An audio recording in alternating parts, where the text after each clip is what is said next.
Hey everyone, it's Nashwalk Steve. Today I'm down in my utility room because I need to replace the boiler drain valve on my Weil-McLain HE2 boiler from sometime probably in the mid-90s.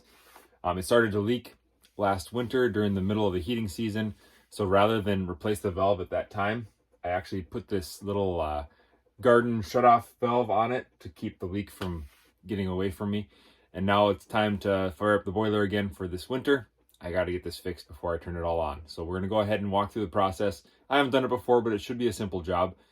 You should just need some basic plumbing tools, a pipe wrench, channel lock pliers, either some pipe sealant of some sort, either Teflon thread tape or some pipe dope. But it should be pretty simple. We'll go ahead and walk through it and get it started. So the first thing I'm going to do is kill the power to the boiler so there's no chance of that starting. The thermostats are all off, so nothing's calling for heat, but I just want to make sure that that's done for safety's sake. Then we're going to go ahead and drain the boiler. I'll show you how to do that. All boilers are going to be a little different, but you kind of get the idea of how you get this one, or how you get any of them drained out, so you can start working on it.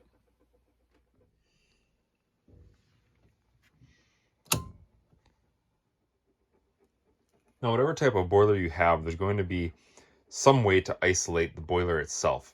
So in my case, I have my pipe coming in right here. There's a valve there before the pump. Here's the pump, a valve after the pump. So I'm going to shut this one after the pump.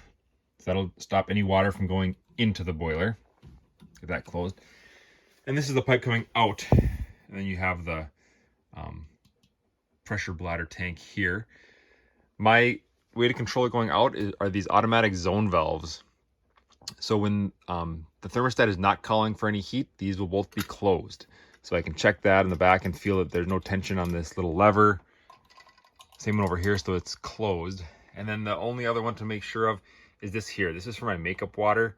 It comes from our well water supply. That is closed currently, so I don't have to worry about that. So if those are all closed, the boiler should be isolated. Just for good measure, I'm going to go ahead and close this one as well. That's on the front side of the pump, just to make sure nothing's dripping through there. So that should be it. The next thing I can do is come down to this shutoff that I put on, take that off, and then we'll go ahead and drain the boiler into some buckets.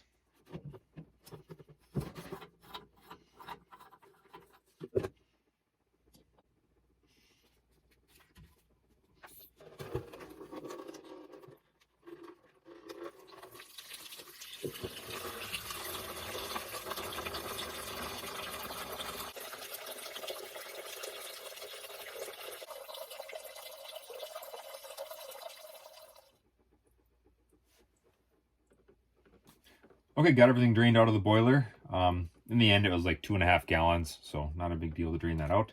Still dripping a little bit, and that could just be from old valves, maybe letting a little water through, but nothing to worry about. So you want to buy yourself a replacement valve that is identical to the one that you had. Fortunately, mine still had the tag on it from when it was originally installed. It tells me what kind it is. It's a 3/4 inch thread, and it has a garden hose discharge on it. So I went and bought the same thing.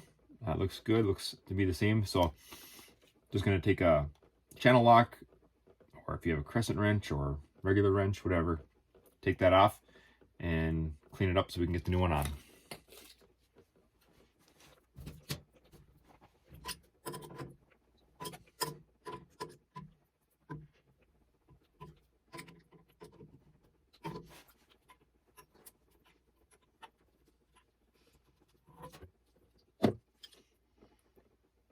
All right, that came off surprisingly easily.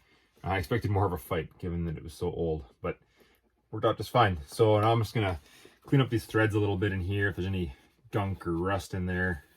If I had a little wire brush on me, I'd use that probably, but I think this will be okay. There's some black gunk in there. Get that out of there so you get a nice seal when you put the new one on. Okay, for the next step, you have two choices. You can use, like I said before, the Teflon tape. You wrap it around the threads. If you use this, just make sure that you go clockwise as you wrap it, so as you're threading on the new valve, it doesn't unravel in there. And that's fine. That works pretty well. Over the years, I've become more partial to using this, the old-fashioned pipe joint compound or pipe dope, whatever. When I use the tape, I always second guess it. Did I put enough on? Did I put too much on? Is it going to thread, you know, harder because I put too much on? That kind of thing. Here it's a paste. You put it on and let it set for a little bit and you're good to go. So I'm gonna go ahead and do that, and then we'll thread the new valve in.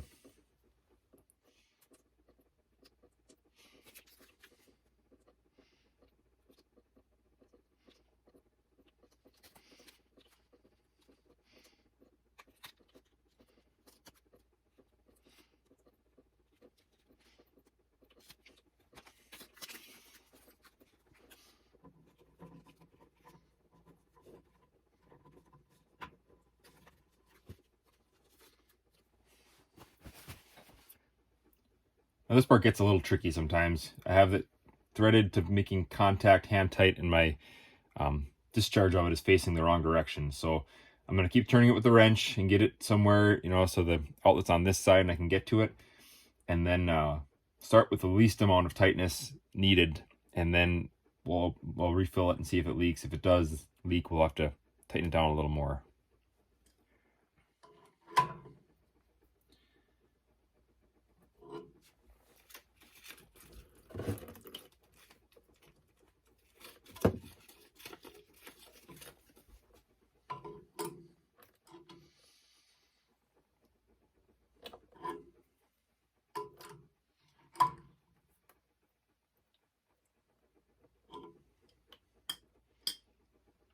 Okay, I got it twisted there to where I feel it's probably tight and hopefully leak proof. If you noticed when I was tightening it, I did open up this valve so the water can drain through here the whole time without building up pressure inside my freshly made joint there. So I'm gonna go ahead and let this sit for maybe 15 minutes or so, and then we'll go ahead and close that valve up and start refilling the boiler to see if we get any drips.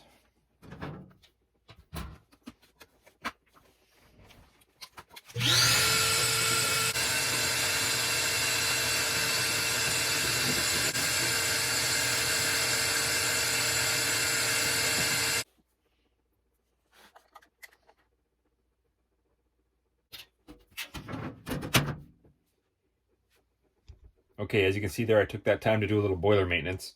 Just a couple things I do every year. So, all right, now we're gonna go ahead and move on to the project at hand again. So I'm gonna go ahead and close this valve down so we can rebuild the pressure in the boiler.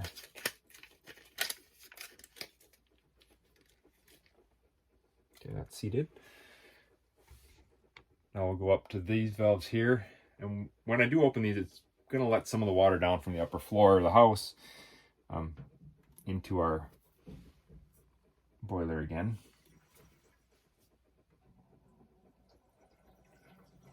Here it's starting to refill.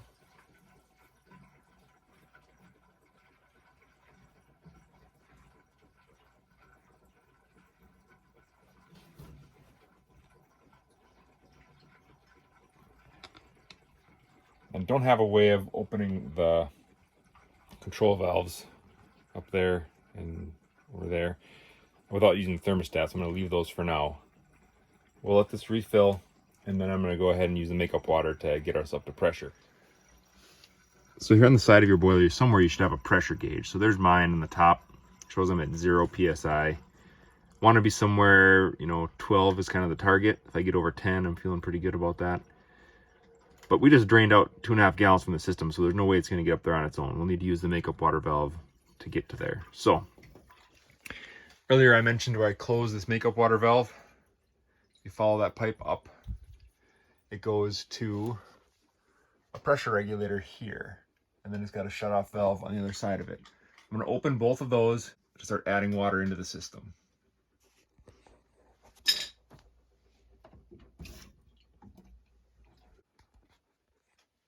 And we'll open up this other end of the water makeup line. And the pressure regulator there is set to 12 psi. So with that lever down, it's regulating to that pressure. If you lift the lever up, that just goes to whatever pressure is in the line, which would be somewhere 30 to 50 psi. So we want to leave that down. Okay, so now we just watch the pressure gauge, and it should slowly rise up.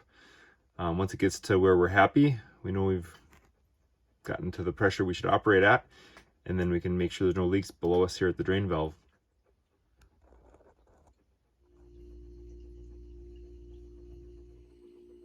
Okay, as you saw, we got our pressure up to 12 psi, so that's all good. Once we're up to pressure, we check for any leaks. It's all dry around our new connection. The bucket's empty, so hallelujah for that. The only thing left to do is to flip the breaker back on, and away we go, ready for another heating season. So hopefully that helps you if you have a boiler drain replacement coming up, and thanks for watching.